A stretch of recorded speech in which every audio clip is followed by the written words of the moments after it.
au titre de l'article 15 de cet excellent texte qui est la Déclaration des droits de l'homme et du citoyen de 1789, tout citoyen doit pouvoir demander des comptes à n'importe quel fonctionnaire. Et aujourd'hui, on constate que cette loi du 5 août 2021, sur laquelle on ne va pas revenir aujourd'hui, mais on constate qu'elle est déjà très dure vis-à-vis des libertés publiques, puisque le Conseil constitutionnel a écrit qu'elle constituait un frein à la liberté d'aller et venir. On constate qu'il y a des bureaucrates, des chefs de bureau, des directeurs de bidule, des directeurs de machin, qui considèrent qu'il faut aller au-delà de façon purement arbitraire.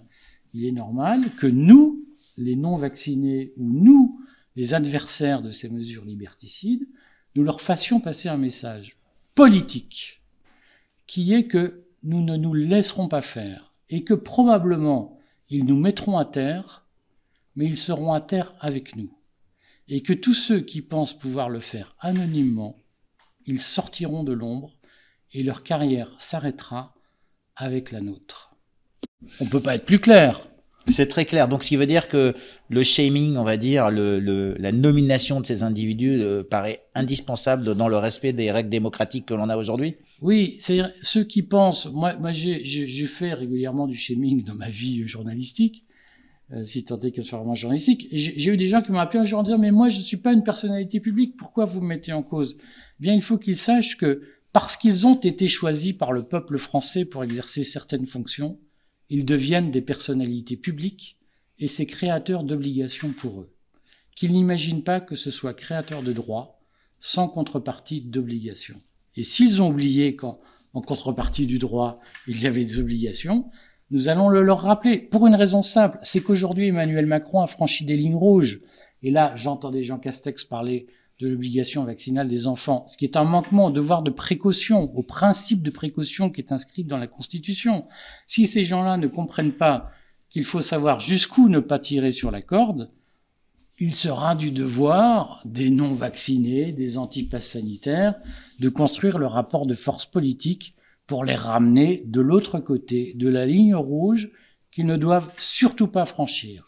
Et donc, si jamais on franchit cette ligne rouge, c'est parce qu'il y a une instrumentalisation de quoi? De la science, il y a un non-respect, on va dire, du principe de précaution, donc un non-respect d'un certain nombre de principes. Je pense qu'il y a une grande escroquerie de la part d'une mafia internationale, qui est celle des laboratoires pharmaceutiques, qui est en train d'exercer une tyrannie pour que les pouvoirs publics de chaque État se soumettent à son bon vouloir et au bon vouloir des profits mondialisés.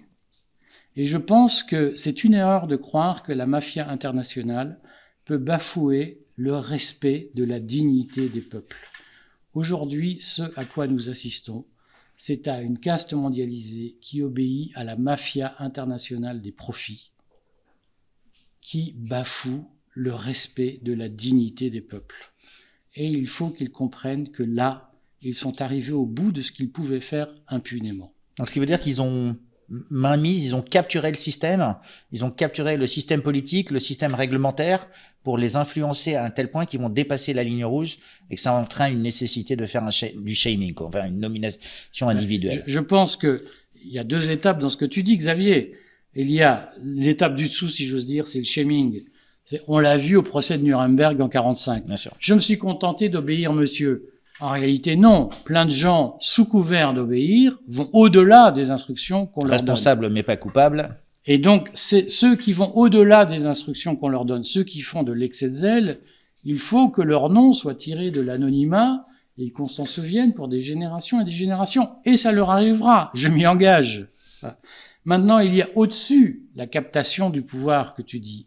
Je pense qu'effectivement, aujourd'hui, il y a une mafia internationale que j'appelle le capitalisme de connivence, où des États, des chefs d'État, se sont mis au service d'intérêts privés et utilisent, on le voit bien, le curiaçage des discours. On commence par dire que le pass, on le met en place, mais il servira à rien. Puis un jour, on découvre qu'il sert à aller au restaurant. Puis un jour, on va découvrir qu'il va, je le lisais sous la plume que j'ai cité du président de la Fédération nationale des médecins radiologues, qui dit « mais le pass doit servir à empêcher les non-vaccinés d'aller dans les magasins d'alimentation ».